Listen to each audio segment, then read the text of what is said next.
So welcome everybody to the first ever Purposeful People video interview. Today I've got with me Ed Herzog, who is a certified life and career coach whose mission is to help people discover their life purpose so they can finally answer the question, what should I do with my life? He's a US citizen living in Bogota, Colombia, and he has a wife and, I'm reliably informed, 2 dogs with whom he shares his life. So welcome Ed, great to have you. Thanks, Richard. Glad to be here, and I appreciate your giving me this opportunity to, talk to you about these, what I consider and what I know you consider to be important issues as well. And I appreciate your having me here. You're welcome. So, hey, Ed, I love the topic. I know that one of your real specialities is helping people pursue a meaningful career. So, my first question is really, why is that important to you? Why have you devoted your professional life to helping people answer that topic? I was in that position for a long time where I was stuck in what I consider a soul-sucking, meaningless job. I spent 6 years working for the US government, and for me it was an awful experience, going in every day dreading what I had to do that day. And just, I would look at the clock every 5 minutes and, so then I'd look again 5 minutes later and the days just dragged, and, I felt like a part of me was dying inside.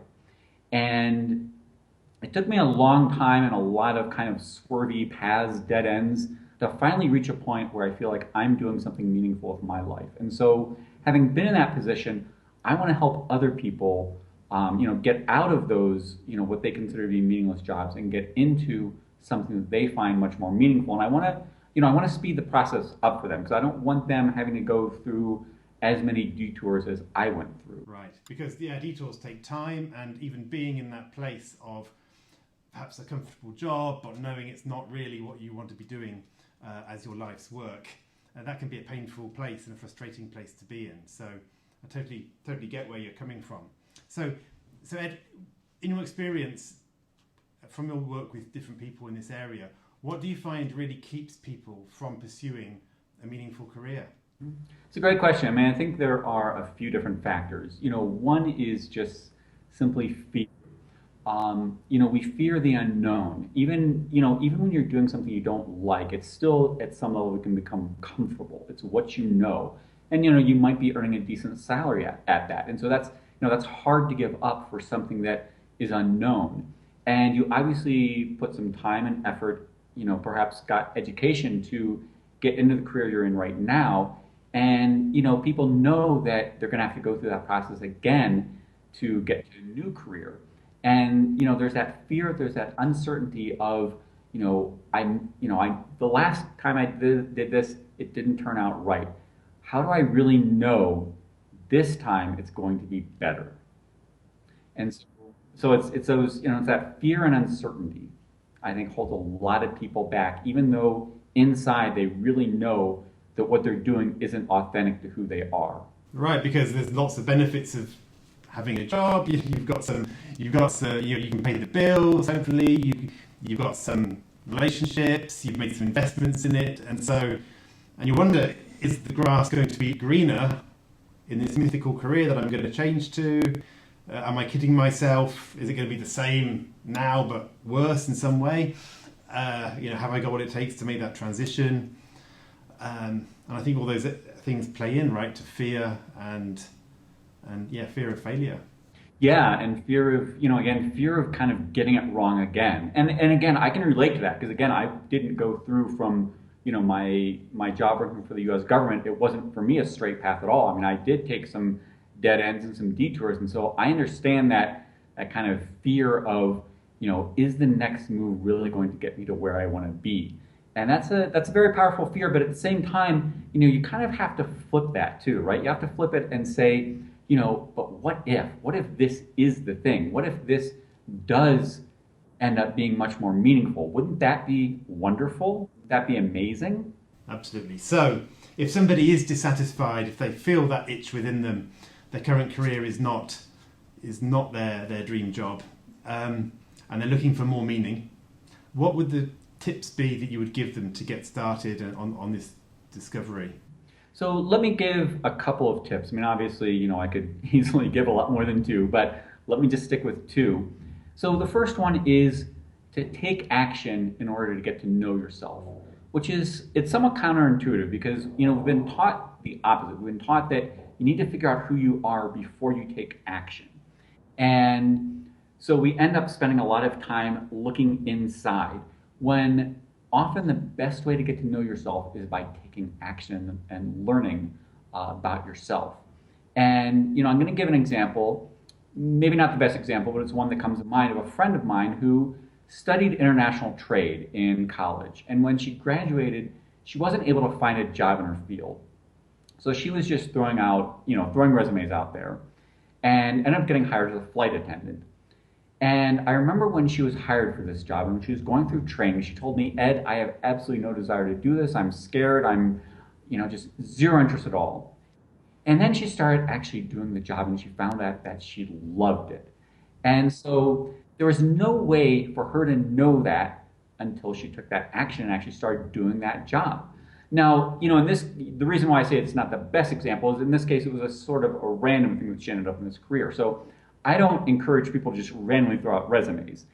I do think you need to be strategic and identify, maybe 5 or 10 things that, have been kind of running around in your head or just kind of sound interesting and start doing some research on those careers. Talk to people who are in those professions.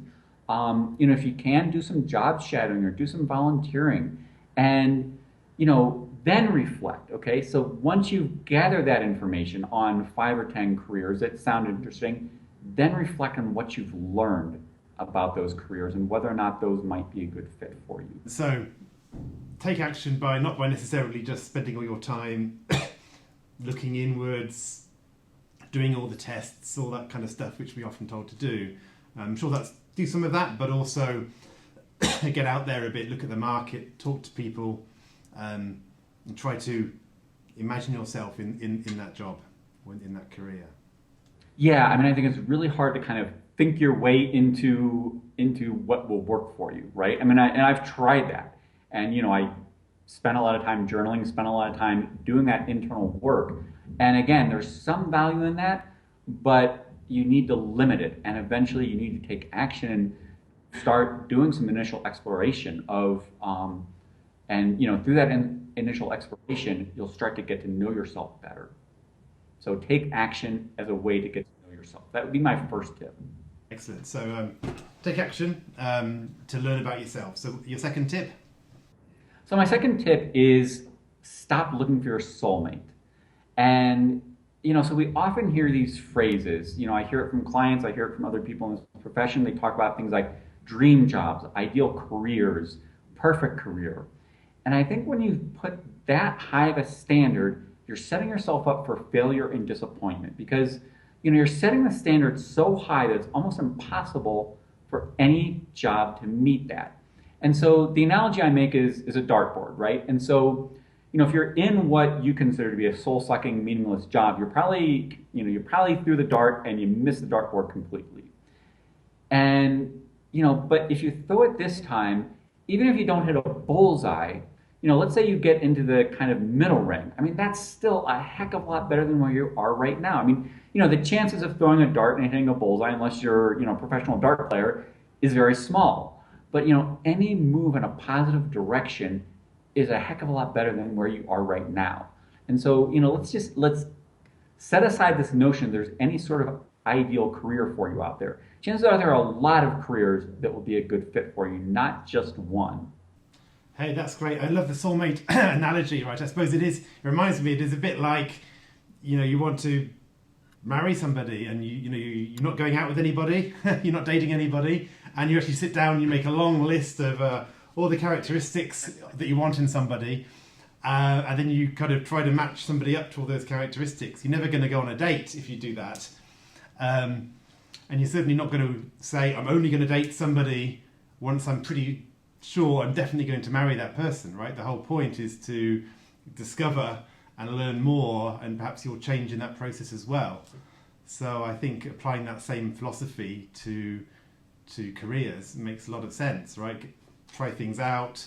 There might be many careers, many options where people will be satisfied and find meaning. Yeah, and if I could just add to that, because I think you made some great points there. a relationship, as you know, and as I know, they're hard work, right? It's not if you find your quote unquote soulmate, it doesn't mean that everything's perfect for the rest of your life with that person, right? You still have to work really hard in that relationship. And the same is true with a career. Even if you find, something you consider to be perfect, there are still going to be challenges in that career. You still have, difficulties you have to overcome. I mean, you still have a lot of wonderful aspects, but even, something that you might label as perfect or ideal is going to have challenges. And so, this idea that there's something ideal or perfect, again, I think just really sets you up for kind of, it sets your expectations way too high, and it sets you up for disappointment and failure. So, lower your expectations a bit, and then, find something that maybe isn't perfect, but that's a heck of a lot better than where you are right now. Got it. Hey, Ed, two great points there. So first of all, learn by doing, learn by acting, learn by testing, and then secondly, stop looking for your soulmate. So if people want to know more, obviously that's just scratching the surface. If people want to learn more about you, about your writings on this area, and how you can help them, how should they get in touch? So my website is my name. It's www.edherzog.com. And right on the front page of my website, I have a free guide, which is 10 powerful questions to discover your life purpose. So people are obviously welcome to sign up for that. And then I obviously have a blog, and people can also read about my coaching services on my website. Okay, perfect. And I know that for those of us who are watching this somewhere close to real time and not way into the future, you've also got a webinar coming up.